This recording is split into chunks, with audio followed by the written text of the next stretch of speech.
Originaire de Nancy, Florence a vendu son officine dans l'est de la France pour s'installer sur la Côte d'Azur. En 2017, elle achète cette pharmacie. Mais 18 mois plus tard seulement, sa situation est déjà critique. C'est quoi qui vous pèse? J'ai été croulée sous les charges. Les charges salariales, principalement. Ouais. J'ai embauché une préparatrice à temps complet et donc j'ai pas eu de chance parce que dans le quartier, il y a eu des commerces qui ont fait faillite aussi, notamment le tabac qui était à côté, qui m'apportait beaucoup de clientèle. Exactement. Donc là, je suis obligée d'envoyer les gens de l'autre côté pour acheter leurs cigarettes. Et du coup, il y a une pharmacie de l'autre côté, donc c'est pénalisant pour moi. Vous avez beaucoup de dettes aujourd'hui? Pas loin de 100 à 120 000 euros de dettes, enfin de non réglées. Après, il y a l'endettement du fonds de commerce, de l'achat du fonds de commerce. Je tourne autour de 500 000 euros de dette en tout. Comment vous vivez cette période? C'est très dur. Vous avez une vie à côté? J'ai 3 enfants, dont un petit encore qui a 7 ans, donc c'est dur. Ouais. Je n'ai pas amené d'ordonnance. La situation est très délicate pour la mère de famille. Alors l'huissier essaye de ne pas gêner le bon fonctionnement du commerce. À l'arrivée des clients, Gérard s'éclipse dans l'arrière-boutique. C'est très important d'être discret dans la mesure où le commerce est ouvert, qu'il y a des clients qui rentrent.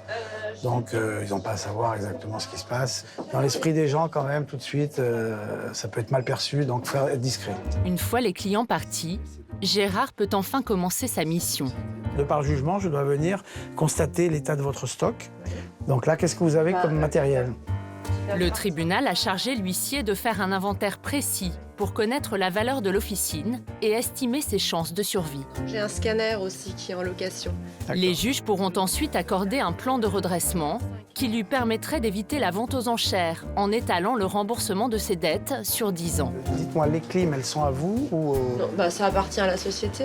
Puis vient le moment de vérifier les 9400 boîtes de médicaments. Alors évidemment, on ne va pas passer 2 jours à faire tout l'inventaire du stock. Donc vous allez me sortir le dernier inventaire que vous avez fait. Oui, ou je peux vous le tirer là. Voilà, me le tirer. Je vais essayer de le contrôler par sondage. Ça va aller très très vite. Je regarde un peu. Voilà. Vous allez me trouver les pochettes, cuvettes, toilettes. C'est très pratique quand on a des enfants sur l'autoroute. Donc là, on en a 18. 18 articles, comme prévu. Les chiffres concordent. L'inventaire est parfaitement cohérent avec ce qu'il y a dans le logiciel. C'est bien la même chose, c'est parfait. Allez-y.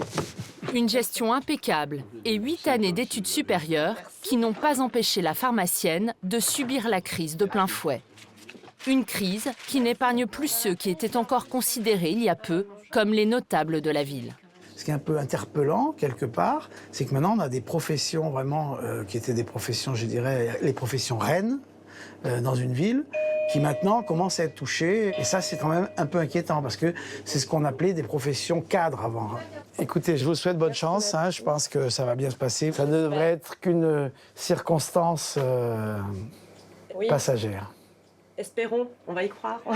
Positif. Allez, bon courage. Bien, au revoir.